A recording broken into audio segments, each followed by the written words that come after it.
મોરબીમાંથી કોંગ્રેસની ન્યાય યાત્રાનો પ્રારંભ થયો છે। આ ન્યાય યાત્રામાં રાજ્યમાં બનેલી મોટી દુર્ઘટનાઓને ન્યાય અપાવવા માટે કરવામાં આવી રહી છે, જેમાં કોંગ્રેસના ઘણા મોટા નેતાઓ પણ જોડાવાના છે। ત્યારે સુરતમાંથી કોંગ્રેસની ન્યાય યાત્રાને ઝટકો લાગ્યો છે। ન્યાય યાત્રામાં તક્ષશિલા અગ્નિકાંડના પીડિતોના વાલીઓને આમંત્રણ આપવામાં આવ્યું હતું। સુરત તક્ષશિલા અગ્નિકાંડની ઘટનાને 5 વર્ષથી વધુ સમય પૂર્ણ થઈ ગયો છે।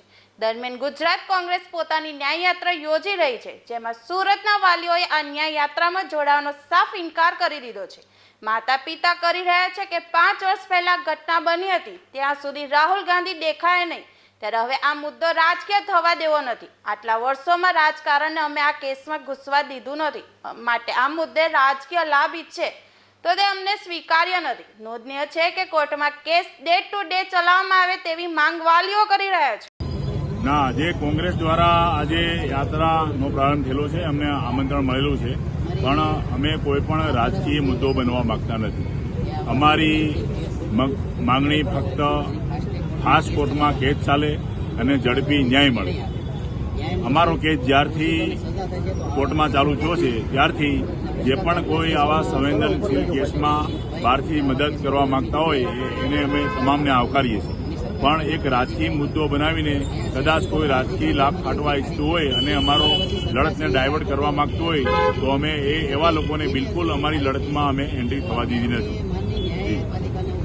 અને ગૃહમંત્રી હર્ષ સાહેબને અમે એક જ હજી વિનંતી કરીએ છીએ કે ભલે હાઈકોર્ટે ખાસ કોર્ટની માંગણી ગ્રાહ્ય ના રાખી હોય તેમ છતાં ફરીથી માંગણી કરે અને આવા સંવેદનશીલ કેસ હાઈકોર્ટમાં કે સુપ્રીમ કોર્ટમાં ડે ટુ ડે ખાસ કોર્ટમાં ચાલે તો જ જલ્દી ન્યાય મળી શકે અને જેનાથી આના જે કોઈ અપરાધીઓ છે તેને સજા મળે તો જ આ બધી ભ્રષ્ટાચાર આપણે અટકાવી શકીશું।